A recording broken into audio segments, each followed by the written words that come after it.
Mars, ¿puedes poner el audio, por favor?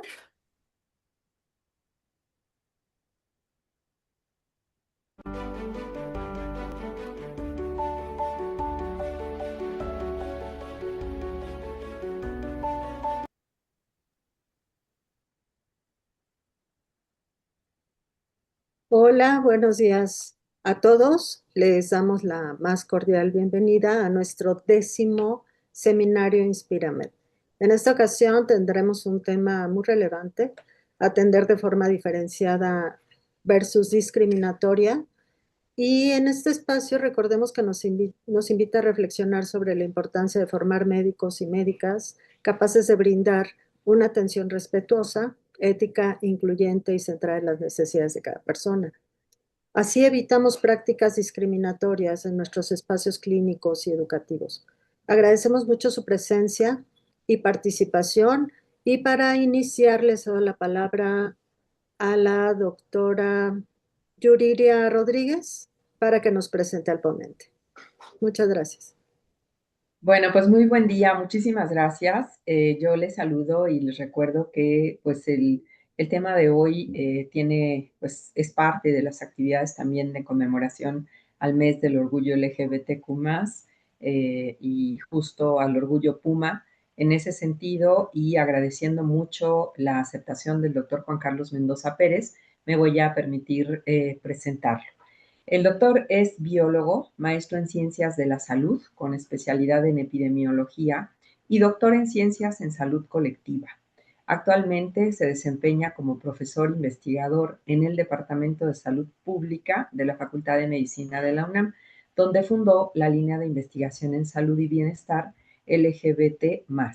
Es miembro del Sistema Nacional de Investigadores, nivel 1, copresidente de la región México de la International Partnership for Queer Youth Resilience y miembro fundador, así como secretario de la Academia Mexicana de Estudios de la Diversidad Sexual y de Género, AC, AMEDISEG. Desde hace más de 20 años ha colaborado activamente con organizaciones de la sociedad civil en distintas regiones del país, articulando esfuerzos entre la investigación académica y el trabajo comunitario para visibilizar y atender las desigualdades que enfrentan las poblaciones LGBTQ+, en materia de salud y bienestar. Así que, estimado compañero doctor Juan Carlos Mendoza Pérez, muchísimas gracias por estar aquí. Bienvenido y pues adelante, por favor, con su presentación.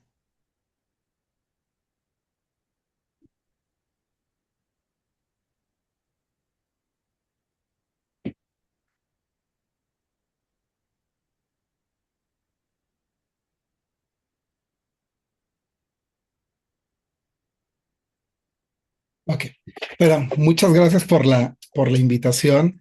Y bueno, aprovechando como lo mencionaba Yuri, en este mes, en junio, se celebra, se conmemora el mes del orgullo LGBTQ+, y me pareció súper bueno que podamos abordar durante este mes esta temática, pero la invitación es que pues todo el año tengamos en mente este tema.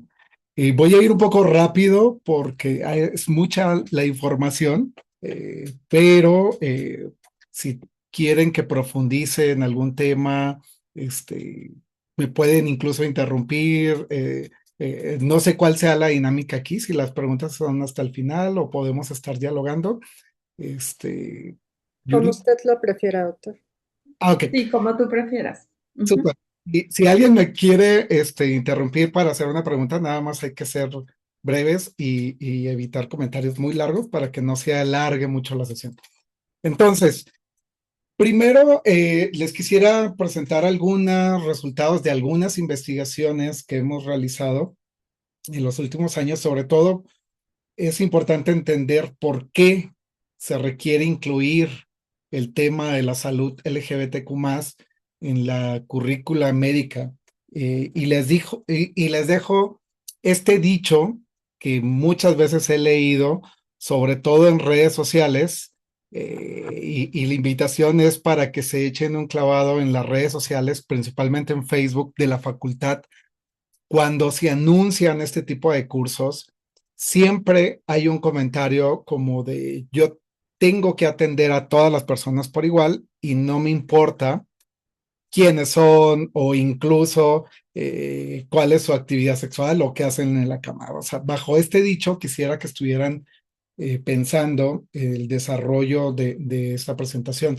Realmente yo tengo que atender en términos médicos a todas las personas y sobre todo es cómo nosotros, nosotras, nosotros como docentes inculcamos la forma en que se va a atender en un futuro. Entonces, el primer estudio que les quisiera contar es una investigación que hicimos en 2023. Es un estudio muy extenso, sin embargo, solamente les voy a hablar muy brevemente de los estudios, de los resultados en torno a los servicios de salud.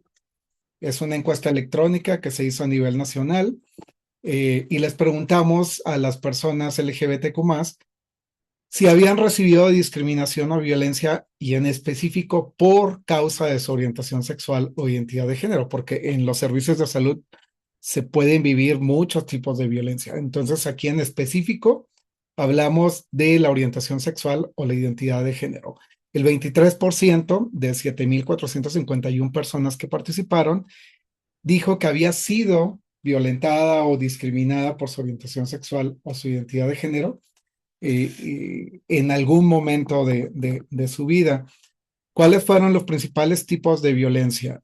Le hicieron sentir que debería de ser más masculino o femenina, sabían de su orientación sexual o su identidad de género, pero no querían hablar de ello, o le aceptaban a la persona, pero no a su pareja. O sea, yo te puedo atender a ti, pero no traigas a tu pareja. Esto le llamamos nosotros microagresiones, que son violencias que algunas veces son cotidianas o incluso imperceptibles, pero que tienen la misma repercusión que otros tipos de violencia como la directa. En cuestión de violencia directa, también si lo vemos un poco en una comparación, que es lo que hemos estado documentando, la violencia o la discriminación no es que se haya eliminado, porque muchas personas dicen, bueno, ya no les pegan, pero se ha transformado en violencias más sutiles. Y esto lo vemos, por ejemplo, con estas frecuencias o con estos porcentajes, donde la violencia directa ha disminuido, pero tenemos prevalencias más altas en las microagresiones. Por ejemplo, le golpearon o le agredieron, pues ya es muy bajo, le gritaron, insultaron o amenazaron, le corrieron del lugar o le negaron el servicio. Ojo que aquí lo digo entrecomillado que es más bajo, pero en teoría esto no debería de existir. O sea, estos porcentajes deberían de estar en ceros, pero se siguen presentando. En cuanto a esfuerzos para corregir la orientación sexual o la identidad de género, lo que le llamaron durante algún tiempo las terapias de conversión, esto es terapias para que dejes de ser una persona LGBT, para que dejes de ser gay, para que dejes de ser lesbiana, y pareciera ser que esto ya es de la prehistoria o de otros momentos. Sin embargo, en la actualidad se siguen experimentando este tipo de terapias, a pesar de que desde 1990 se elimina la homosexualidad. En aquel tiempo solamente se hablaba de homosexualidad para englobar todas las identidades y las orientaciones. Se eliminaron como una enfermedad. Entonces todavía hay profesionales de la salud que siguen ejerciendo este tipo de prácticas. El 22% dijo haber sido expuesto o expuesta a este tipo de prácticas. Y es preocupante porque esto habla de profesionales de la salud que en la actualidad están ejerciendo este tipo de terapias. Y quiero que conserven este dato porque es interesante. Más adelante vamos a ver algunos datos de nuestra población estudiantil de la Facultad de Medicina. Entonces, espero que no se me olvide retomar este punto. Y aprovecho para ofrecer una disculpa, pero esto del home office es un poco complicado y al parecer están haciendo reparaciones debajo de mi departamento y está sonando. Espero que no se interrumpa mucho. Me voy a acercar más para que se escuche lo más claro mi voz. Pero bueno, siempre hablamos de un conjunto LGBTQ+, como si fuéramos uno solo. Y sí, las poblaciones LGBTQ+, tenemos un hilo conductor que tiene que ver con nuestra disidencia sexual, pero dentro del colectivo LGBTQ+, hay diferencias intragrupos. La mayoría, como ustedes ven, hemos experimentado algún tipo de violencia o discriminación, pero intragrupos se vive de manera desigual. Hay al menos en esta investigación 3 poblaciones que reportan mayores frecuencias en comparación de las otras. En este caso, las mujeres trans, los hombres trans y las personas de género fluido o no binarias.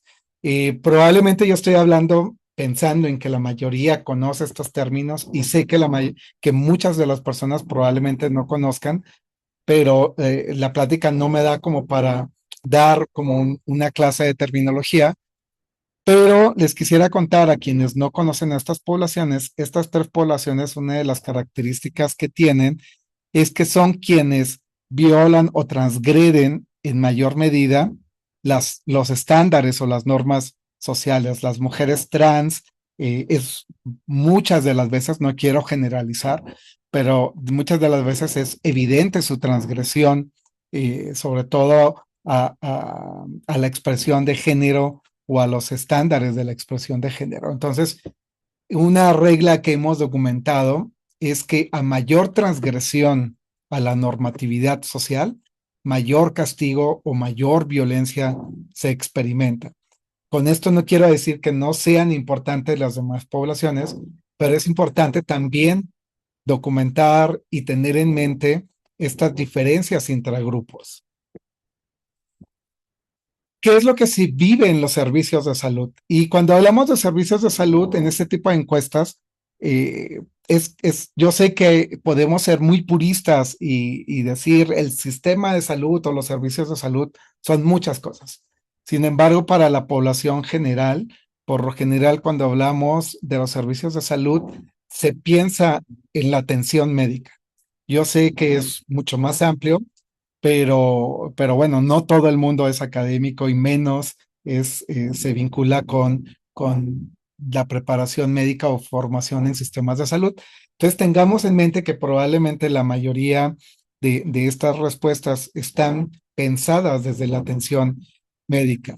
En cuanto al apoyo social, solamente el 35% podía asistir a un servicio de salud y platicar plenamente de las necesidades como una persona LGBT, y el 23% cuando tenía un problema de salud relacionado con su orientación sexual o la identidad de género, confiaba en que el personal médico fuera respetuoso e incluyente. ¿Qué es esto? Estos porcentajes nos hablan de una baja percepción de confianza hacia el servicio de salud.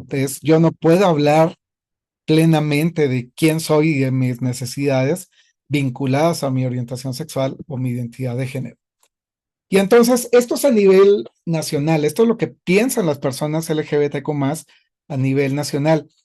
Y en 2025 y 2026 2024 y 2026 hicimos una encuesta con población estudiantil.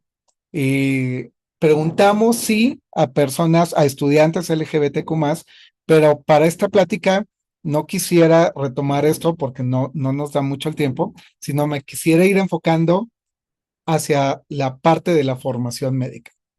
Quise dar los antecedentes para entender, en primer momento, ¿las personas LGBTQ+ son discriminadas en los servicios de salud?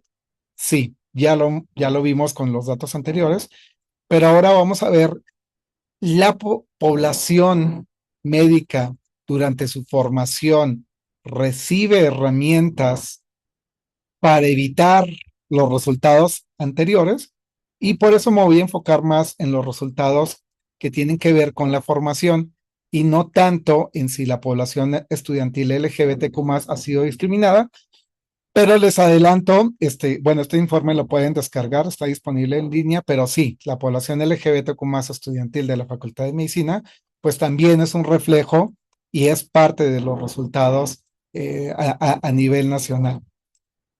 Entonces, esta investigación que hicimos en la Facultad de Medicina, entrevistamos a 1,203 estudiantes, la edad promedio fue de 20 años, esto porque entrevistamos solamente estudiantes de primero, segundo y tercer año, de agosto de 2024 a febrero de 2025.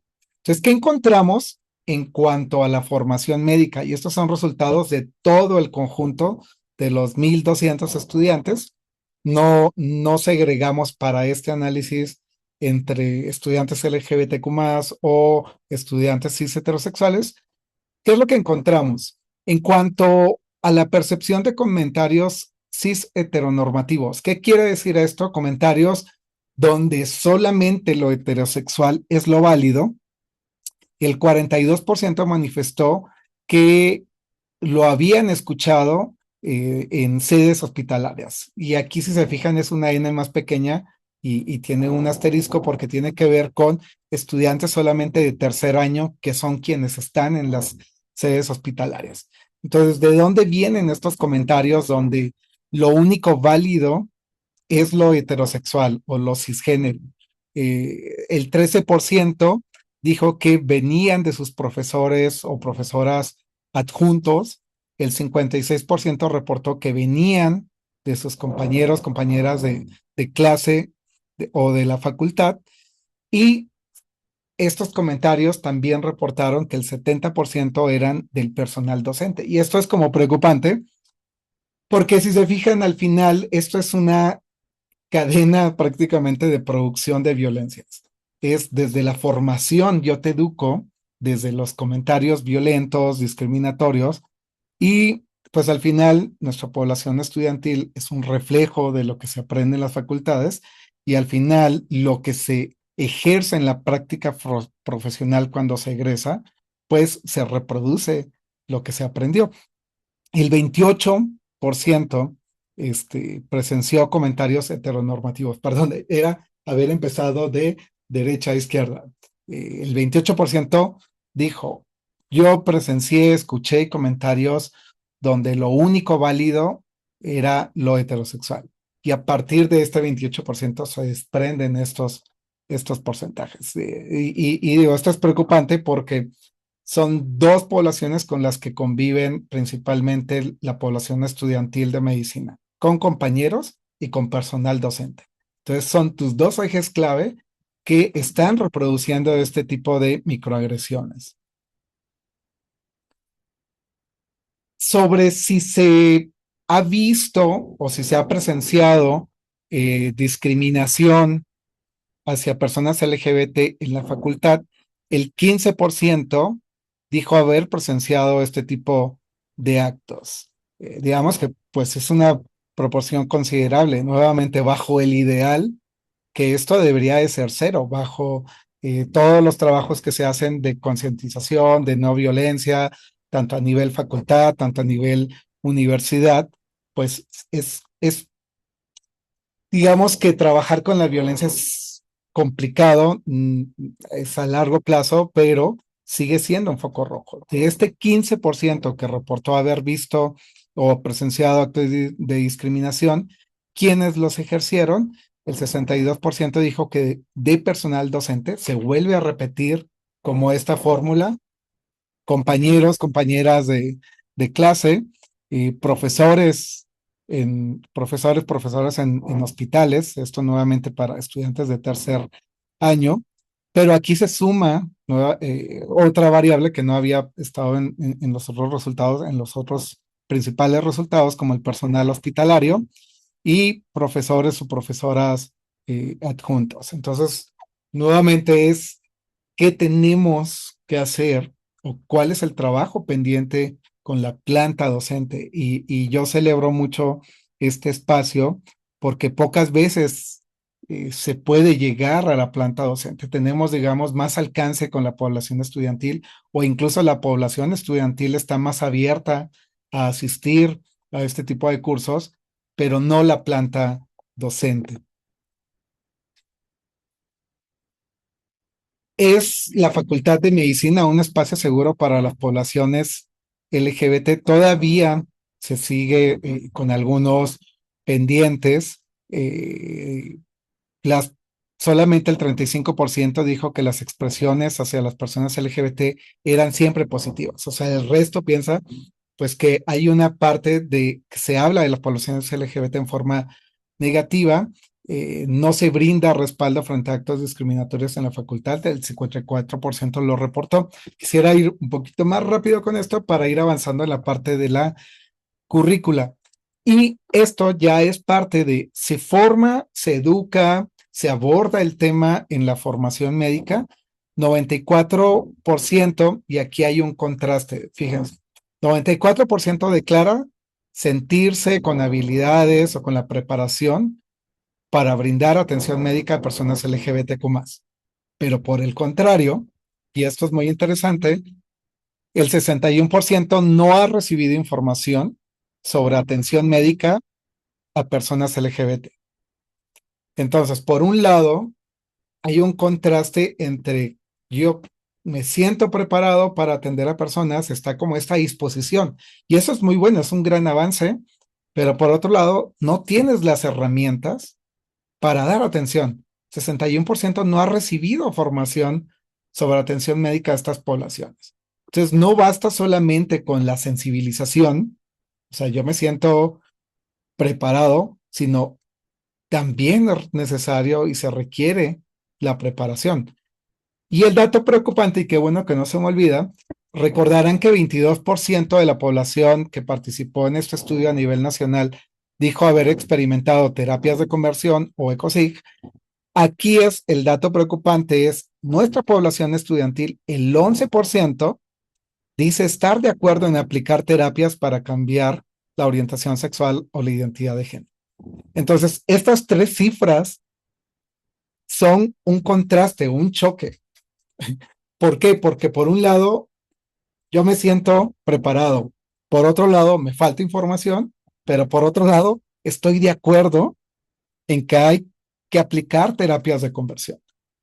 Y estos contrastes justos son donde nos ponen el foco rojo en que debemos de seguir trabajando en la formación sobre estos temas. Entonces, ¿por qué? ¿Por qué el sistema de salud? ¿Por qué la atención médica? ¿Por qué los servicios de salud? Y perdón por englobar y mezclar categorías, después podemos hablar ya de una clase de sistema de salud, pero ahorita quisiera pecar un poco de reduccionista y englobar estas macro categorías en una sola, que es la atención médica. ¿Por qué es un determinante social? Y bueno, la consulta médica o la atención médica como un componente del sistema de salud, podemos llamarlo así. ¿Por qué? Porque este puede determinar circunstancias y vulnerabilidad. Yo puedo, en el sistema de salud, en una consulta médica, exponer a las personas a violencia. Yo puedo ser quien reproduzca esta violencia. Y esta violencia que se reproduce dentro de esta consulta, pues puede determinar la calidad de vida de este grupo poblacional. Yo puedo reproducir estas desventajas. ¿Por qué? Porque si yo asumo que lo heterosexual es lo único válido, yo puedo obviar, yo puedo no conocer o yo puedo incluso negar la atención a ciertas necesidades específicas. Y esto tiene que ver en que en una consulta médica se pueden prevenir inequidades evitables. Recordemos que las inequidades pues pueden ser prevenibles y sobre todo en este caso la educación es uno de los componentes que nos van a ayudar a evitar estas inequidades. Y bueno, esto tiene que ver también con la reorientación y la responsabilidad social. Cuando estaba haciendo esta presentación, básicamente es como dar una clase de promoción de la salud. Y uno de los componentes o una de las áreas de la promoción de la salud es la reorientación de los servicios de salud. Yo tengo que cambiar al sistema no a como yo quiero que sea, sino a cómo debe de responder el sistema de salud a las necesidades de la población. Y en este caso estamos hablando de un grupo poblacional con características específicas. ¿Cuáles son los efectos clínicos? ¿Tiene algo o marca algo o hay una diferencia entre que yo enseñe sobre salud LGBTQ+ o no? Pues sí, por un lado, formamos a las personas futuras profesionales de la salud con habilidades clínicas más robustas, con conocimientos. Y si una persona, por ejemplo, y me adelanto un poco a los temas formativos, una pregunta que yo siempre les hago a mis estudiantes en un curso que más adelante también les voy a contar sobre salud LGBT, es si ya llevaron endocrinología. Algunas personas me dicen, sí, ya llevo endocrinología.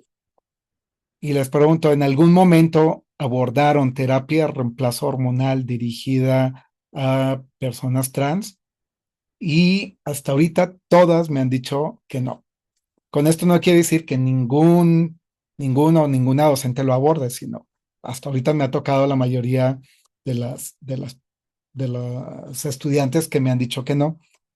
Pero si ustedes se echan un clavado también y van y leen el programa de endocrinología de la Facultad de Medicina, no están estos temas allí. Entonces, muchas de las veces, y aquí volteo desde el otro lado, se puede discriminar sin tener la intención de discriminar. Entonces, supongamos que llega una mujer trans, un hombre trans a consulta y está interesado o interesada en tener terapia de reemplazo hormonal, y tú puedes ser la persona más incluyente, empática posible, pero resulta que jamás te enseñaron terapia de reemplazo hormonal. Y eso no es más que una forma de violencia estructural, indirecta.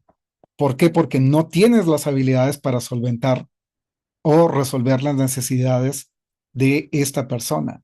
Entonces, cuando se aborda en la currícula médica este tipo de temas, generamos profesionales de la salud o capacitamos o brindamos herramientas con habilidades clínicas más robustas. Este es un ejemplo, hay muchos más ejemplos. Entornos clínicos afirmativos. Si yo tengo un entorno clínico en donde se me apoya, se me respalda, se me respeta incluso, a lo mejor, eh, digamos, apoyo es mucho, pero sí el respeto y una atención que resuelva las necesidades, pues se reducen las microagresiones, el malestar que yo como persona usuaria tengo cuando estoy con mi profesional de la salud o cuando estoy en este entorno clínico. Y también reducimos estas asimetrías que casi en automático se dan en la relación médico-médica, persona usuaria del servicio. De por sí, socialmente, casi en automático, cuando tú entras a un consultorio, hay una relación asimétrica entre el yo sé y tú vienes a recibir información. Con estos entornos o con estas habilidades, los profesionales o las profesionales de la salud tendrían mayores herramientas donde en automático se daría una asimetría menor. ¿Por qué? Porque yo conozco tus necesidades, yo conozco tus características, yo puedo guiarme con ciertos aspectos para un mejor abordaje, ya sea con mayor empatía, ya sea con la selección de preguntas adecuadas, ya sea utilizando términos adecuados donde se genere un clima de confort.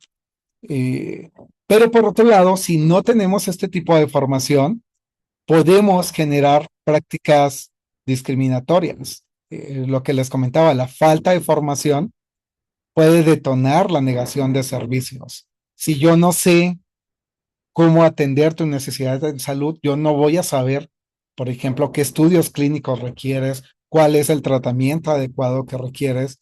Yo puedo ejercer violencia verbal o incluso física, digamos que es lo más extremo, o un trato erróneo.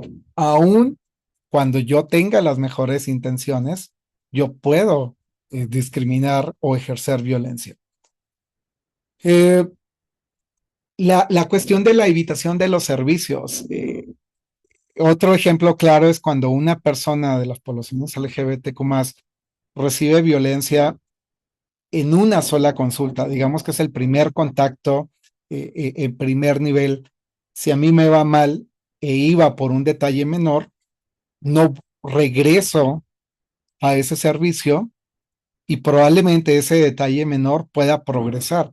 Y como yo no quiero regresar a un entorno hostil, probablemente cuando vuelva al sistema de salud pueda regresar con una complicación que ya no va a ser de primer nivel, sino puede ser de segundo o de tercer nivel. Entonces, por eso les decía, una mala práctica puede afectar la calidad de vida de estas poblaciones.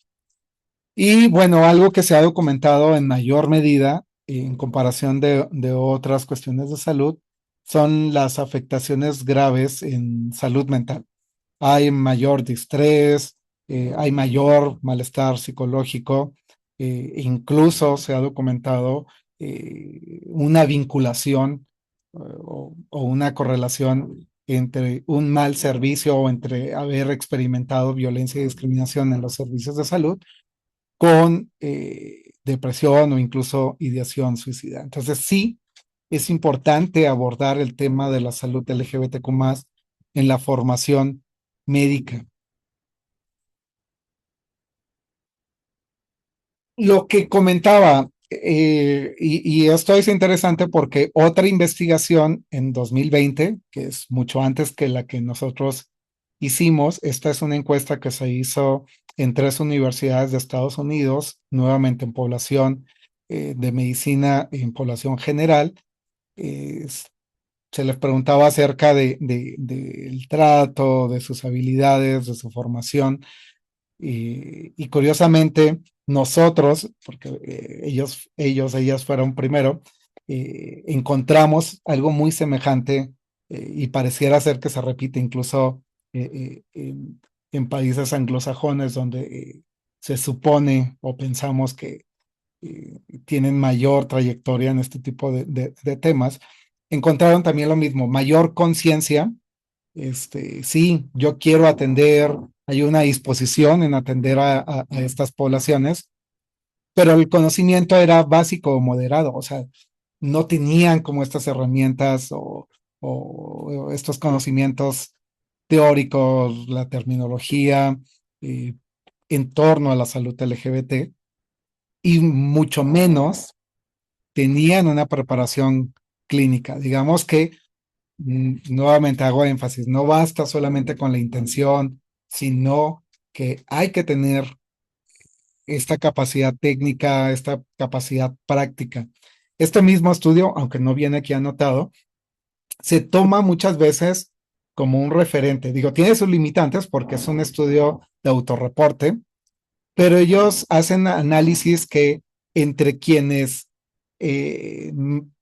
tenían mayor conciencia, entre quienes tenían mayor conocimiento o mayor capacidad clínica, eran aquellas personas que habían tenido una formación de al menos 35 horas durante su formación y que habían atendido a al menos 35 personas LGBTQ+ durante su formación. Nuevamente, no es un estándar, no es una regla básica en el estudio que ellos hacen para la población que ellos hacen, porque es un estudio transversal, es la media que encontraron. Habría que estudiar, por ejemplo, los estudiantes de nuestra facultad,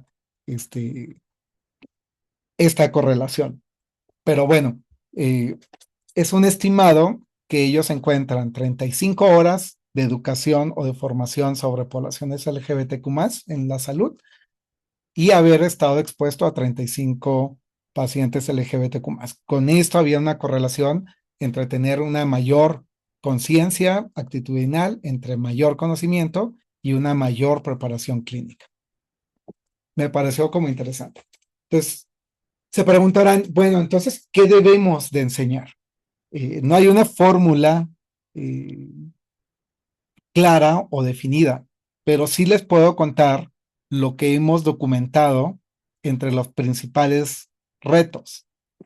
Y con esto, no quisiera, esto es una espada de doble filo. Por un lado, muchas personas van a decir, bueno, estás estigmatizando y estás diciendo que las personas LGBTQ+,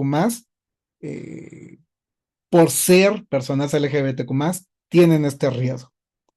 O por otro lado, me pueden decir, todo lo que tú estás diciendo, todas las personas estamos expuestas a ello. Y sí, a todas las personas nos puede dar depresión, a todas las personas nos puede bajar la autoestima. ¿Cuál es la diferenciación en que la variable mediadora que se ha documentado es que la causa de esto tiene que ver con la vivencia de la discriminación por orientación sexual o identidad de género? Por ejemplo, un ejemplo muy claro, una persona heterosexual, al menos no está documentado, que vaya a tener depresión por ser heterosexual. Probablemente le va a deprimir la cuestión económica, la cuestión laboral, la cuestión escolar, va a tener un examen, hay mucha violencia en su entorno, le va a estresar probablemente el metro, etcétera, pero no su orientación sexual. Entonces, quisiera invitarles a pensar que esto específicamente está vinculado a la orientación sexual y la solución no es que A cause B, no es que yo sea gay y en automático tenga ideación suicida, sino que lo piensen en este triángulo con una variable mediadora.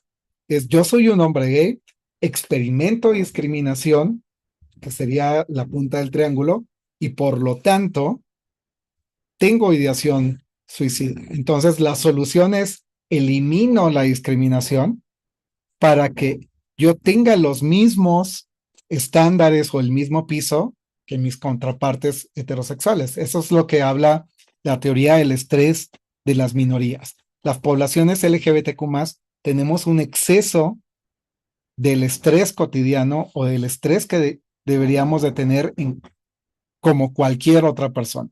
Entonces, nuestra preocupación o este exceso se debe a esta violencia de discriminación por orientación sexual o identidad de género. Entonces, aquí quisiera orientarles como cuáles son los temas que yo debería de abordar en torno a la salud LGBTQ+. Pues lo que hemos encontrado es que tenemos mayor prevalencia de depresión, disminución de los niveles de autoestima, aumento en los niveles de estrés, mayores prevalencias de ideación e intento suicida en comparación, todo esto en comparación de las personas cis heterosexuales. Otros retos en salud: mayor incidencia y prevalencia de casos de VIH en hombres gay, mujeres trans. También esto es muy dicho y esto hasta se da en las pláticas de prevención del VIH y yo entiendo por qué se dice, porque la intención es disminuir la carga de estigma hacia la infección. Cuando dicen todas las personas estamos expuestas al VIH, y sí, todas las personas estamos expuestas al VIH y podemos adquirirla, pero la realidad epidemiológica es que hay una mayor incidencia y prevalencia en hombres gay y mujeres trans.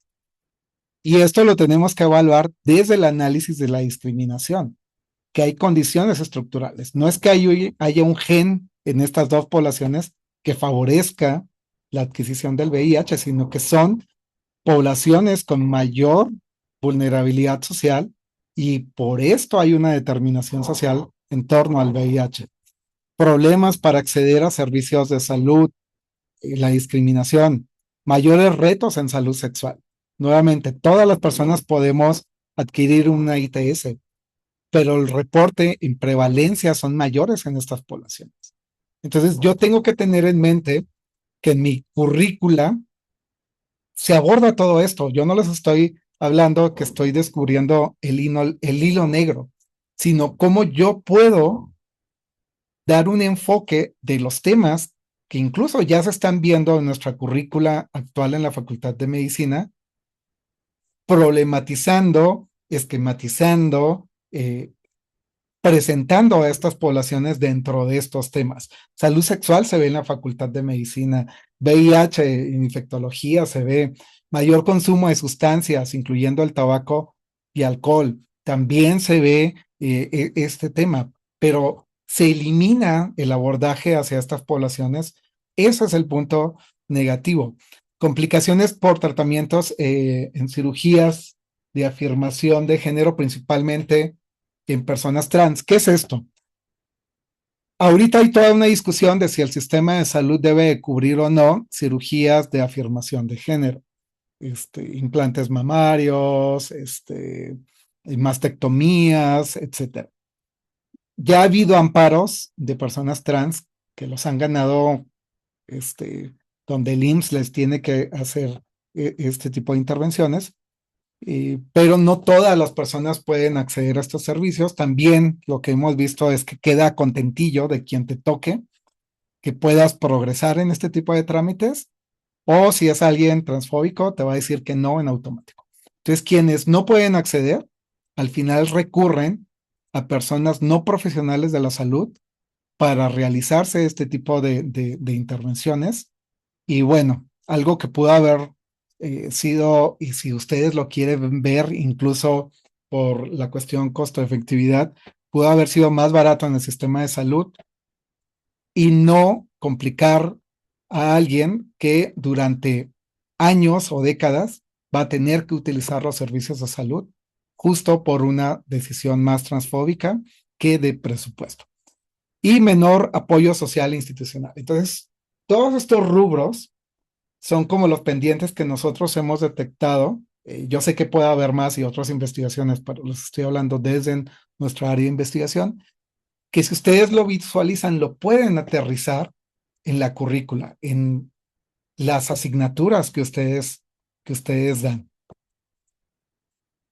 ¿Cuáles son las estrategias que yo podría utilizar para una inclusión efectiva? Obviamente, y si ustedes me lo preguntan, lo utópico es que yo metería dentro del plan de estudios asignaturas específicas de la población LGBT. Ya existe una, pero es optativa. Pero obviamente en lo utópico tendría que ser materias obligatorias abordando estos temas. Y lo digo utópico porque no creo que sea posible. Pero ante esta imposibilidad, sí hay ciertas áreas de oportunidad o áreas de mejora donde nos podemos insertar dentro de la currícula actual o en un futuro dentro de la actualización. Entonces, esta integración longitudinal que sea a lo largo de la currícula, el abordaje multimodal, ya sea el aprendizaje basado en casos clínicos, pacientes estandarizados, invitar a personas de la comunidad, no hablo solamente, bueno, sí, aparte de la comunidad, pero aparte que sean personas LGBTQ+, a las clases, hablar de sus necesidades, hablar del tema de una unidad de la que se vaya a ver, y la exposición clínica directa. Tenemos, al menos en la Ciudad de México, tenemos algunos lugares, por ejemplo, Clínica Condesa, la UCIP, que es enfocada a personas trans, buscar estos acuerdos de colaboración para que nuestros estudiantes puedan visitar, no desde el ámbito del morbo, sino desde cómo pueden aplicar los conocimientos vistos en clase en estas poblaciones, vincularles con la clínica. Yo no soy médico, como le dijeron en la presentación, yo me enfoco más en lo sociomédico, y de pronto me quedo corto. O sea, yo no te puedo dar estas herramientas clínicas, pero ustedes sí, quienes se dediquen a la clínica, pueden aportar estos conocimientos y extrapolarlo en la atención. Vincular activamente a las personas de la comunidad en estos procesos de diseño. Por ahí quedó un poco en el tintero una asignatura clínica que iba a proponer, pero todavía no doy como por perdido ese proyecto. Hice una encuesta, hice algunos grupos para saber cuáles eran las necesidades de las personas trans en términos de qué quisieran que sus médicas supieran cuando han ido a consulta, qué temas son los que no saben, qué temas son los que requiere sí o sí saber alguien quien atiende personas trans, que en teoría, pues una persona trans puede llegar a cualquier consultorio, ya no sea, no solamente de endocrinología, alguien de consulta general debería de saber principios básicos para atender a estas poblaciones. Muy importante la capacitación del profesorado. Este, por ejemplo, es un buen ejercicio, pero digamos que es algo muy introductorio. Necesitamos tener una capacitación continua, una capacitación más profunda. Y aquí el gran reto es cómo yo lo puedo volver obligatorio, porque al final pues queda en una parte eh, pues de intención. Quienes se capacitan, qué es lo que se ha comprobado, quienes tienen mayor sensibilidad es quienes se capacitan en mayor medida sobre estos temas.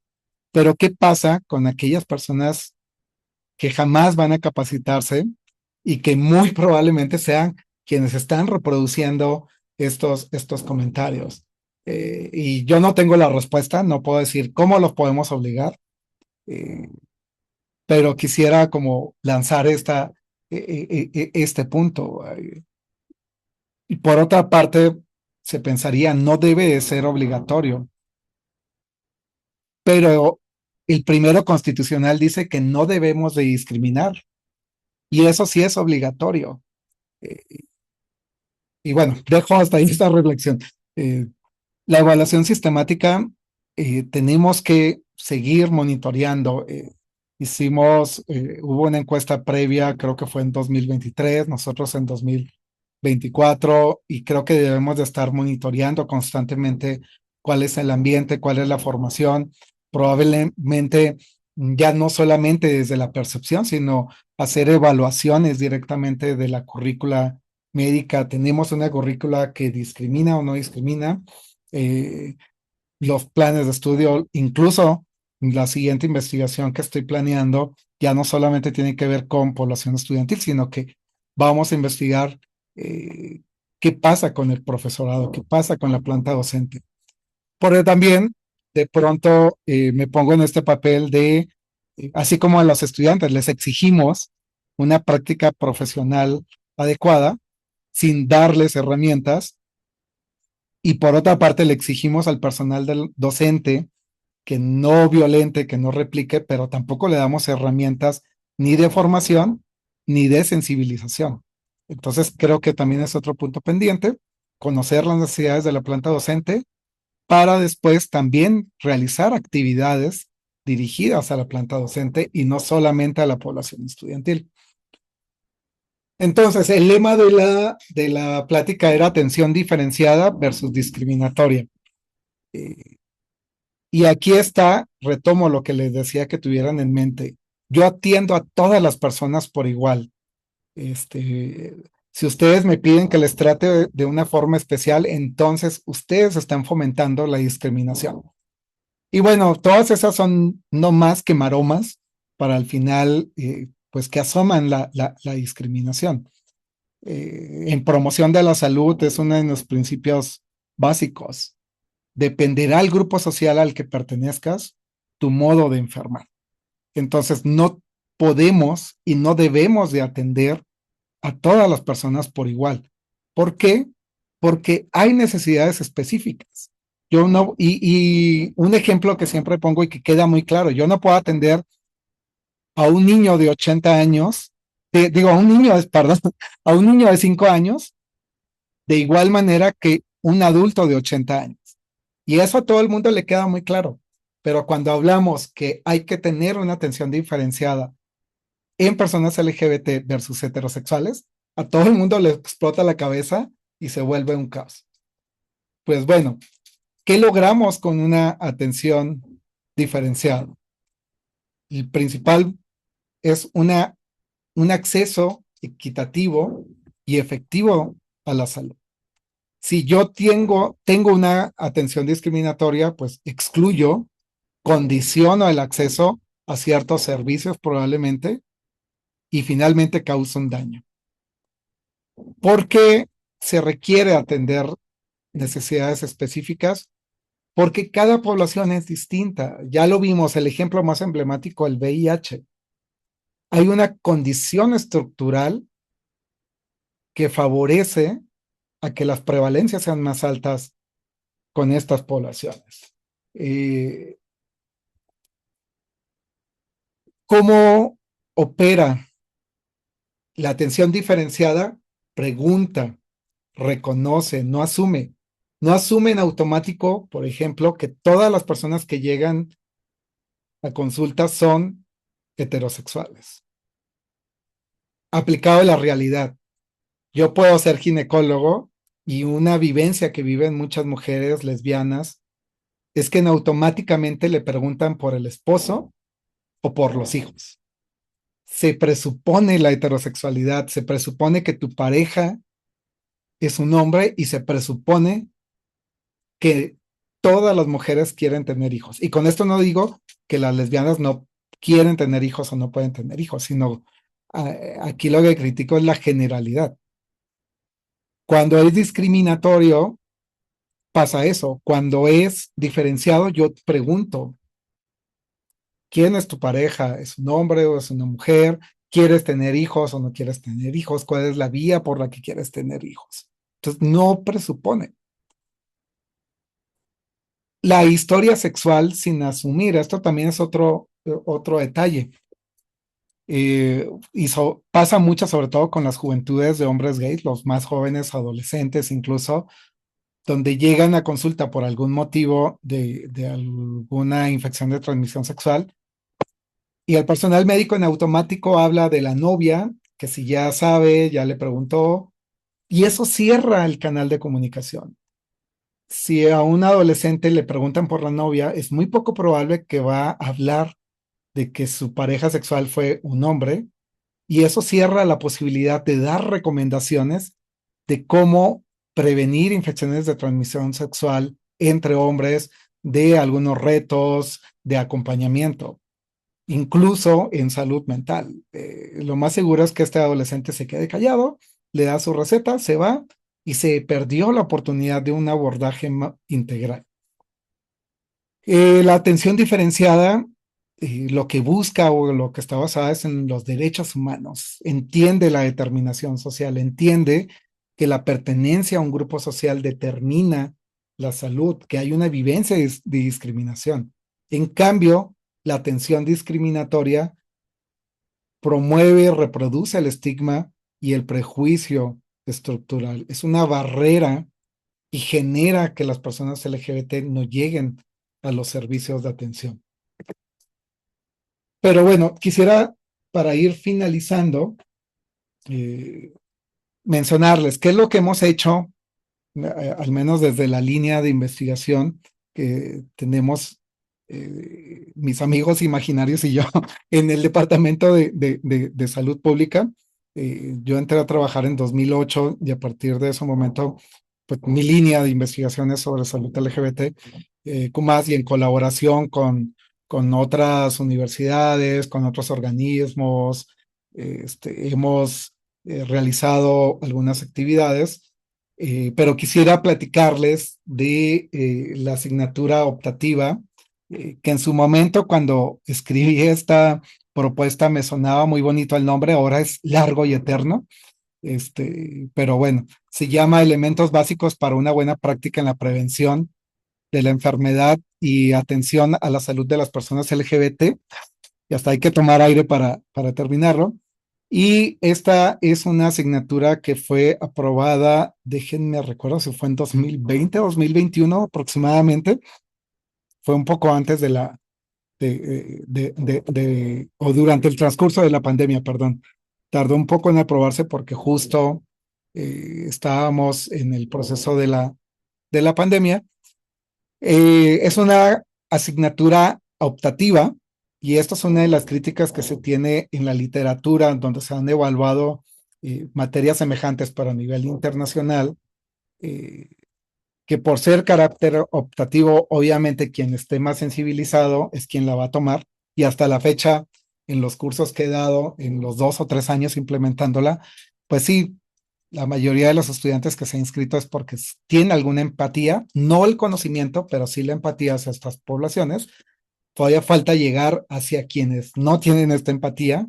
Este, es una asignatura de 34 horas, aunque lo dije, no es una regla, pero se asemeja un poco a la característica o la propuesta de la investigación en Estados Unidos de 35 horas, pero una fortaleza y debilidad, porque también es importante ser autocríticos, es que es una materia sociomédica, y con esto no quiero decir que lo sociomédico no importe. Creo que es la base incluso del ámbito clínico. Sin embargo, nuevamente, debido a mi formación, pues carece de las habilidades clínicas. Entonces, quisiera presentarla porque probablemente la mayoría de aquí ni siquiera sabía que existía esta asignatura. ¿Qué es lo que vemos? Terminología, epidemiología, de qué enferman las poblaciones LGBTQ+. Sí, sí hay estudios de qué enferman específicamente estas poblaciones con mayor medida: salud mental, uso de sustancias, adecuaciones corporales, pero también vemos elementos normativos en términos de derecho, porque yo como profesional de la salud debo de atender sin discriminación. Sí, hay una consecuencia legal si tú ejerces la violencia y la discriminación, pero también hay normas, hay leyes que me protegen para tener una buena práctica. Y esto es muy curioso porque muchos profesionales de la salud de pronto tienen miedo de atender inclusivamente, porque dicen, bueno, me va a ir mal si mi jefe se entera, algo así. Pues bueno, hay leyes que te protegen para atender inclusivamente. También se enseña sobre estrategias de prevención de la enfermedad y buenas prácticas para la consulta, no desde el ámbito clínico en términos de farmacología, etcétera, sino desde el buen trato, desde las estrategias para tener un ambiente inclusivo. Y finalmente tenemos una parte de sensibilización, donde la población estudiantil convive con la población, la entrevista, y eso es un ejercicio muy, muy bueno porque aquí pueden incluso aplicar terminología, las personas que entrevistan les corrigen, incluso cuando se equivocan, se hace un diálogo muy bueno y al final se genera un buen trabajo. Entonces, esta es una asignatura pensada para estudiantes de quinto semestre en adelante. ¿Por qué la puse en quinto? Porque ya esta población ya tuvo exposición a hospitales, que es donde principalmente se ejerce la violencia. Ya tuvo contacto con población, incluso alguna conversación, o ha visto cómo se aborda. No lo abordo desde los primeros años porque en primero o segundo, pues todavía no se tienen estas experiencias y a lo mejor no puede causar mucho eco. También hacemos investigación, es muy importante seguir documentando qué es lo que sucede dentro de estas poblaciones.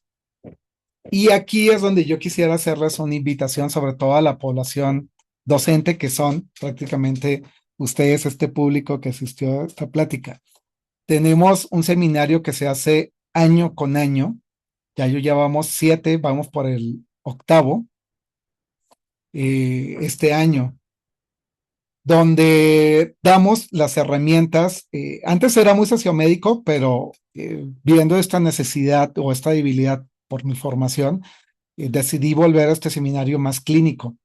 Empezamos con lo sociomédico, pero las otras sesiones son clínicas. Obviamente yo no las doy, las dan profesionales de la salud, especialistas y con experiencia en estas poblaciones. Y aquí es donde yo les invitaría. Por lo general se difunde en las redes del departamento, pocas veces ha difundido a nivel Facultad de Medicina, pero les invitaría este año. Probablemente vamos a estar en septiembre o en octubre implementándolo, donde es una oportunidad para capacitarse en temas clínicos, y que ustedes pueden reproducir en sus asignaturas o en sus espacios de clase. Hace falta que la población de docentes tengamos capacitación constante en estos temas, herramientas, y bueno, esta es una alternativa. Sé que por parte del programa de género hay otras alternativas. Entre más herramientas ustedes tengan, mejor capacidad van a tener de respuesta para transmitir esos conocimientos a su población estudiantil. Entonces, a grandes rasgos, el sistema de salud, nuestra formación médica, eh, las herramientas que nosotros demos, eh, pueden determinar la accesibilidad y la equidad en la atención o en el acceso a la salud. Podemos incrementar la calidad de la atención si nuestra población estudiantil conoce cómo abordar a la población LGBTQ+, puede podemos incrementar las posibilidades de que van a brindar una mejor atención y por lo tanto impactar en las vidas de estas poblaciones de forma positiva. Se incrementa la posibilidad de tener cobertura universal. Nuevamente, esta es la apuesta de nuestro sistema de salud, o debería de ser la apuesta, que todas las personas tengan la protección, al menos que es lo que dice el cuarto constitucional, que todas las personas tengan la protección o el derecho a la protección a la salud. Si yo trato bien, si yo conozco tus necesidades, le apuesto a solventar el cuarto constitucional y sobre todo un impacto en los resultados de salud de las personas LGBTQ+. Mejorar estos indicadores de desigualdades. Lo ideal es que tengamos un piso parejo y se eliminen estas brechas en desigualdad. ¿Dónde nos pueden seguir nuestras actividades? Es en Salud LGBT UNAM, tanto en Facebook, en X, como en Instagram. Está también mi correo por si gustan que les envíe alguna de nuestras publicaciones o más material sobre la salud de las personas LGBTQ+, o los informes de las investigaciones que hemos realizado. Y bueno, dejaría abierto el espacio para comentarios. No sé si ya me excedí de tiempo, Doc, No, pero estamos bien, muchas gracias. Realmente, como siempre, súper interesante y inspirador y pues también revelador todos tus datos, tus informes, la experiencia que compartes, Juan Carlos. Y en este grupo docente, pues sí hay varias preguntas que me voy a permitir leer, las que están en el chat para ir comentando, pero también si alguien quiere, pues podemos empezar de manera verbal. Por ejemplo, está Diana Guadalupe Esperón con la mano levantada. Si gustan, empezamos con esa participación. Adelante. Gracias, gracias. Son varias cosas, ¿no? Por ejemplo, bueno, esto de quinto semestre entiendo yo que es tercerito, ¿no? Y, y veo yo, en realidad esta charla a mí me ha abierto el panorama. Ajá. Entonces, pienso yo que de acuerdo a lo que expone, sería una buena idea charlas con los chicos de primer año. No en la semana de inducción, porque a esa semana, cuando uno les pregunta qué aprendieron, qué vieron, los que asistieron, ¿no? No aprovechan, sino ya como población cautiva en las aulas, que se pudiera, a lo mejor no todo el mundo va a querer, pero sí que se nos ofertara y entonces uno pudiera decir, sí, a mi grupo ven, ¿no? Una charla. ¿Por qué? Porque esto podría ser, pienso yo, ya ellos también ven su formación médica ya con esta perspectiva, ¿no? O sea, si biológicamente está el cuerpo femenino y el cuerpo masculino, ahora sí que así vienen de fábrica, pero todo lo que abre el abanico. Y entonces, ellos puedan empezar a formarse desde ya con esta perspectiva. Eh, Como experiencia personal, pues yo he sentido en mis grupos, sí, chicos respetuosos para sus compañeros, ¿no? Entonces, yo creo que lo tomarían a bien e incluso se me ocurre que tal vez si lo ven así, pudieran ellos pedir más que dices, ¿no? O sea, bueno, pues tengo una optativa y en quinto semestre, pero qué padre que ya la tienes. Y si ya lo ven como necesidad, a lo mejor ellos mismos pudieran ver. En alguno de los comentarios escritos alguien hablaba de que, o preguntaba que si para el nuevo plan de estudio se contemplaba algo que o sea, yo veo en la materia en el programa de mi curso, sí ya pues no sé si decir nos invitan o nos indican, porque está ahí, ya a nosotros nos toca cumplir, que hay temas en los cuales ya se nos eh, pide que se manejen, o sea, aborden con perspectiva de género. Y entonces, espérame. Doctora, disculpe, un favorzote, le pediríamos ser un Ah, poquito más breve para dar oportunidad al resto de profesores que tienen preguntas. sí, no, nada Profesora, más es muchas eso. gracias. Y bien por el seminario, gracias. Gracias. Sí, desconozco un poco ahorita cómo está el curso de inducción que les dan, pero tengo entendido que sí se aborda el tema en la actualidad. Eh, y sobre el nuevo programa, ay, no me toquen heridas sensibles, sí va a haber una asignatura, pero yo había propuesto, eh, hay un área menor que en la actualización, yo había propuesto un área menor específicamente de salud LGBT. Al parecer no entró a tiempo, yo digo que sí entró a tiempo, yo después aviento un poco el reclamo, pero digo, una vez que se apruebe en teoría voy a hacer la gestión para empujar esta área menor, eh, para profundizar, además que sea complemento de la que ya se propuso en la otra área menor de género.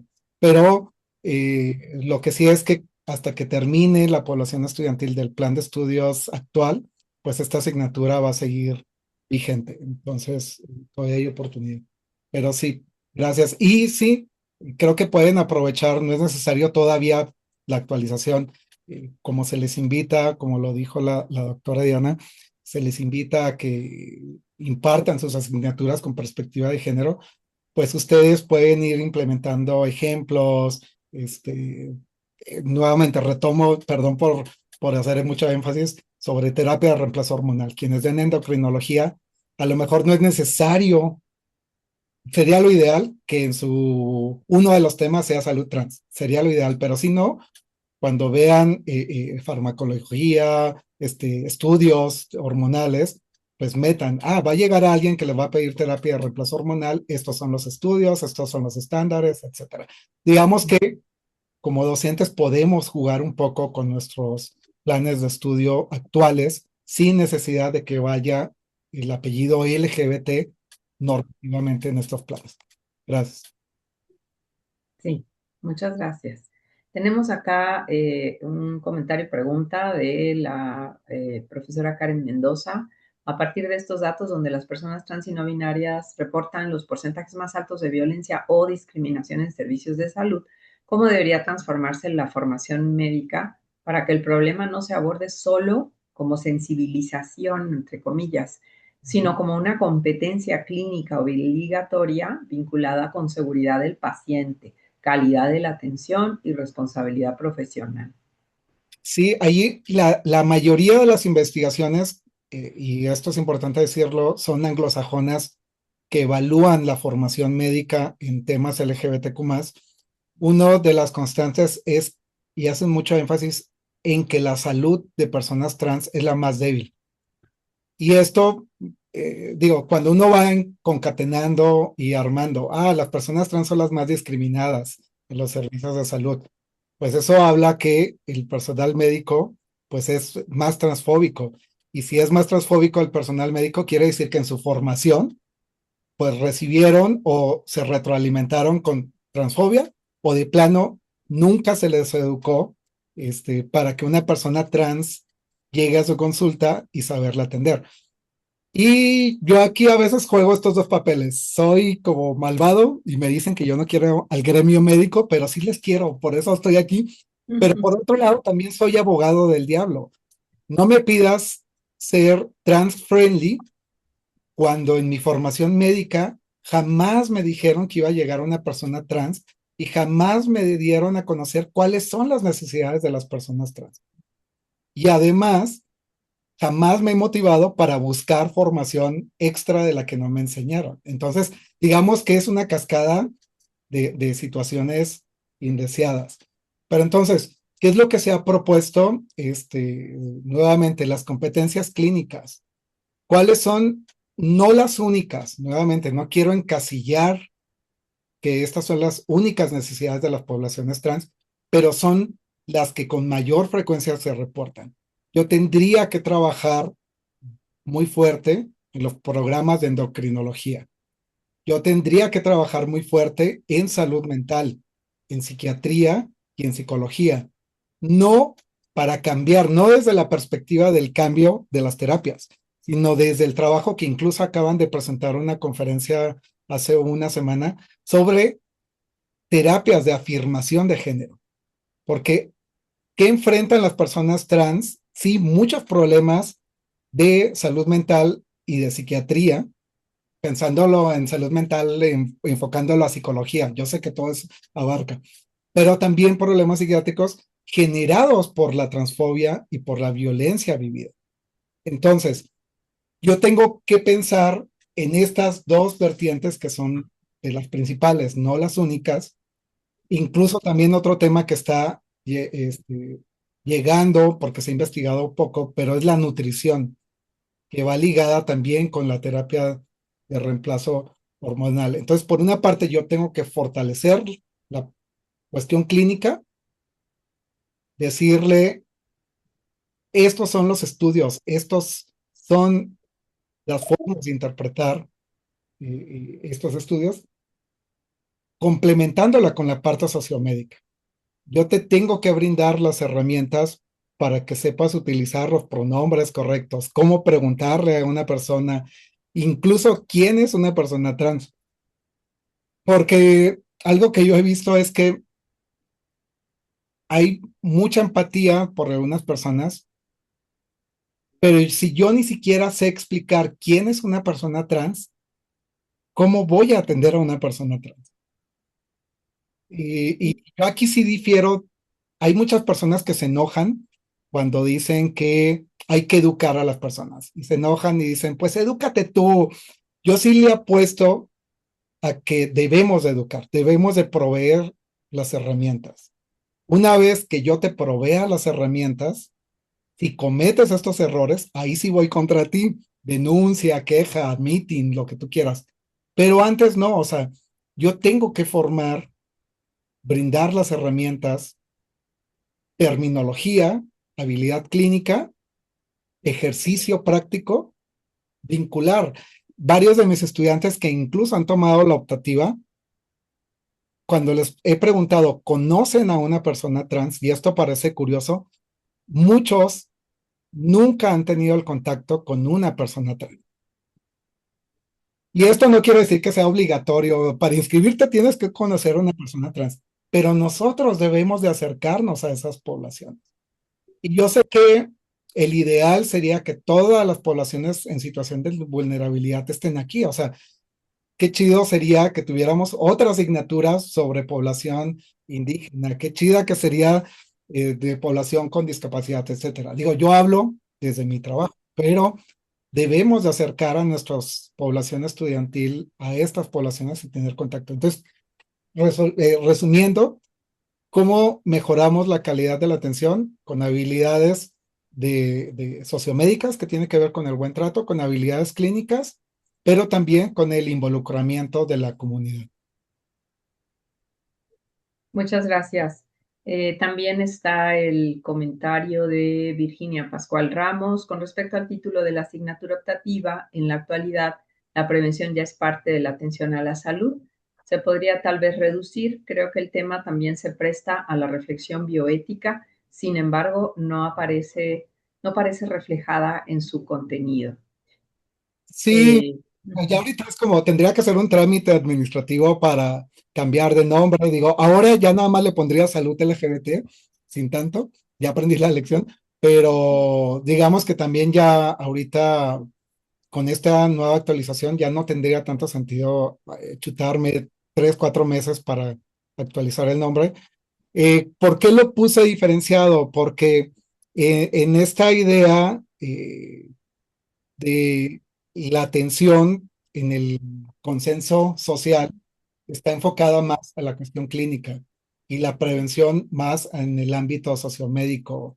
Eh, sí, nuevamente, teóricamente, pues una abarca la otra, pero yo quería dejar claro, sobre todo al ser una materia sociomédica, que no iba a haber elementos clínicos como tal. Por eso, en su trasfondo era también una cuestión política. Era la primera vez que se hacía algo en la facultad. Para mí era importante que fuera claro posicionar el tema. Ahorita, a 8 años, bueno, 4 o 5 años que se está implementando, creo que ya los tiempos son distintos y las necesidades son distintas. Y sobre bioética, sí, no incluí porque el tema no era tanto como de bioética, pero si buscan, hay algunas conferencias que he dado sobre bioética y la atención a personas LGBTQ+, pero sí, necesariamente se tiene que involucrar temas de bioética aquí. Así es. Nos dice la autora Laura Hernández, doctor Mendoza, qué importante información ha compartido. Es relevante para el programa de profesionalización docente para incidir en la formación docente y contribuir en la disminución de la discriminación, sus consecuencias. Y bueno, le propongo una comunidad de práctica para nuestros docentes acerca de estos temas, independientemente de los cursos de formación del tema. También Margarita Dolores, doctor Mendoza, lo felicito por su trabajo, sobre todo por compartir conocimiento de este tema que no debería ser necesario abordar, ¿no? O sea, pues porque no se aborda, entonces por eso es necesario abordarlo. Supongo que a eso se refiere. Y el doctor Aaron Rodríguez, ¿qué instrumentos utiliza para medir la parte de discriminación estudiantil? Y si han sido validados en esta población. Yo debo comentar antes de darte la palabra, Juan Carlos, que les compartí tu informe que presentaste en febrero, justo del estudio que hiciste, ¿no? Aquí con la población estudiantil de la Facultad de Medicina. Sí, sobre eso, para esta investigación nos basamos en una investigación previa en Estados Unidos, que ya se había aplicado con estudiantes de medicina. Contacté al investigador, nos pasó su protocolo, adaptamos las preguntas al contexto mexicano, hicimos un pequeño piloto con varios grupos, medimos tiempos, medimos claridad, o sea, digamos que fue un poco artesanal. No tenemos presupuesto como para hacer una investigación más profunda. Por lo tanto, no puedo decir que ya está estandarizado para población estudiantil mexicana. No llegamos todavía a eso, pero algún día que tenga presupuesto voy a hacer una investigación más profunda. Por lo tanto, pues es una aproximación y es un estudio que pues al menos tenemos como punto de comparación casi las mismas preguntas versus la población anglosajona versus la mexicana, que la idea era ir viendo un poco ese comportamiento, pero digamos que seguimos afinando y la idea en algún futuro, no sé, también no lo puedo decir que sea el objetivo, proponer alguna escala de validación como tal. Pero sí, o sea, hay que leer este estudio con esas limitantes. No es una escala validada, no es representativo. Lo intentamos en un inicio hacer representativo. Ay, qué bueno que tocan ese punto porque es otra llaga en la herida y tiene que ver Exacto. con la población estudiantil, digo, con la población docente. Originalmente el estudio que hicimos era representativo. Teníamos nuestra fórmula, íbamos avanzando muy bien, pero de pronto nos empezamos a detener, no por la participación de los estudiantes, sino por la baja respuesta de la población docente. Les escribíamos, no nos respondían, otros de plano evitaban como el tema. Y bueno, al final tuvimos que romper la parte del muestreo aleatorio y lo volvimos un estudio por conveniencia, porque la idea, pues al final, si no era representativo, al menos tener la mayor cantidad de participación. Pero bueno, esto también nos habla que el realizar este tipo de investigación o abordar estos tipos de temas, siempre es una disputa entre avances institucionales. Tenemos, y eso sí lo puedo decir, tenemos un avance en materia de programa o de política institucional, así como sucede en México, tenemos bastantes leyes que protegen, pero siempre hay un desfase, y pues la facultad al final es un reflejo de la realidad social. Yo puedo tener un avance, una política institucional muy progresista, pero la práctica social va desfasada con esto. Entonces, creo que también esto es un gran reto y sigue siendo como este punto de cómo cambiamos esta parte de la planta docente, que es un trabajo muy a largo plazo. Pues muchísimas gracias. Hay otros comentarios y bueno, por el tiempo yo me voy a permitir hacer un comentario porque estamos ya a punto de llegar al cierre de la sesión, agradeciendo por supuesto a Juan Carlos Mendoza que haya asistido a esta sesión y por supuesto invitarlo a seguir colaborando como lo hemos estado haciendo antes en el caso de con el diplomado de la perspectiva de género en la formación médica y los servicios de salud, que próximamente pues ya se apertura el nuevo, la nueva edición que les invitamos a mirar. Les transmitiremos próximamente ya la difusión de este diplomado y otros espacios. Yo quiero permitirme coincidir con Juan Carlos en términos de que mientras más acciones incorporemos, podremos avanzar un poco más, porque realmente la labor que falta por hacer es muy ardua. Y quiero comentar aquí en relación a lo que pone la doctora Ana Gabriela Ortiz Sánchez. Dice, en el Departamento de Integración de Ciencias Médicas actualmente se cuenta ya desde 2025 con la integración de resultados de aprendizaje para añadir discusión de temas de género, diversidad e inclusión. Y tenemos un caso de un paciente trans que acude a consulta, de modo que todos los estudiantes de la generación ya van tocando los temas. Esta incorporación la hicimos en conjunto con la Unidad de Igualdad de Género de la Facultad de Medicina. Entonces, nada más hacer una acotación. La hicimos, sí, con el grupo de género, con el programa de igualdad de género, la unidad de igualdad de género la estamos construyendo. Por favor, sí, aprovecho para aclarar que tenemos una oficina de atención a la comunidad, pues de la unidad de igualdad de género, que es la que está en el segundo piso. Pero sí, recuerdo muy bien cuando nos invitaron, en este caso todavía con la doctora Laura, si no mal recuerdo, por allá, y el doctor Hugo Olvera, y por supuesto la doctora Ortiz, es parte de lo que se ha ido avanzando y construyendo, y una de las cosas muy importantes que también necesito decirles antes de despedirnos, pues es que tenemos una política interna de igualdad donde es pues este gran marco de compromiso situado y traducido a partir de lo que está en el plan de trabajo de la doctora Ana Carolina Sepúlveda Vildósola acerca de los diferentes temas, poblaciones, contextos en donde tendríamos que avanzar a la transversalización de la perspectiva de género en interseccionalidad. Y una acción más que se suma a todo esto es que próximamente vamos a echar a andar la política institucional de reconocimiento social de la identidad de género en esta facultad. Es una política institucional de la UNAM que con la Coordinación para la Igualdad de Género de la universidad ha dado paso en 13 entidades de la UNAM previas a la Facultad de Medicina, en donde al menos una acción más se va a sumar para que haya un reconocimiento en las listas internas.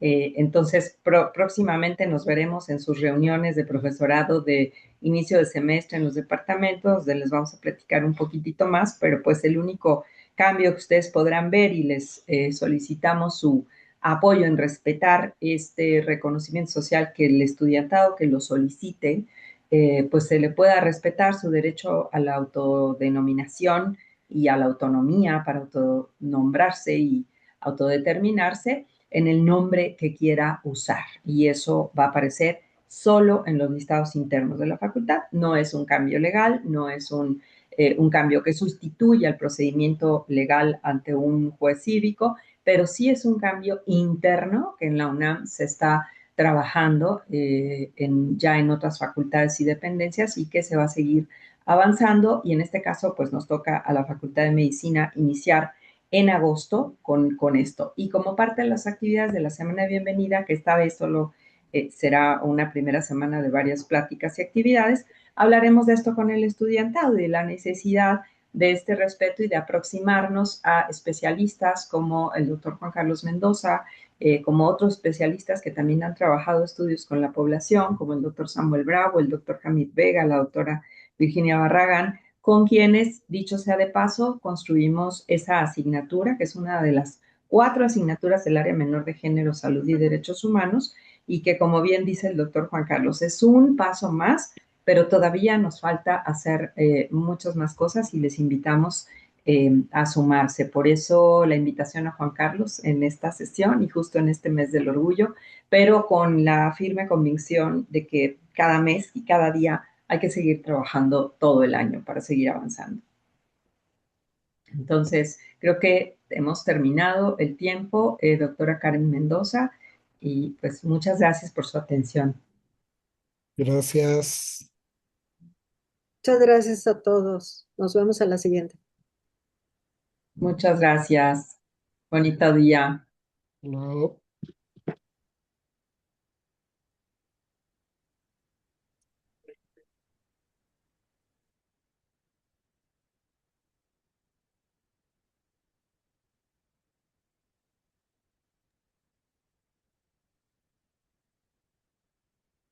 Gracias, hasta luego a todos. Nos vemos, doctora Yuri. Gracias, hasta luego. Nos vemos, bonita tarde. Lindo día, bye.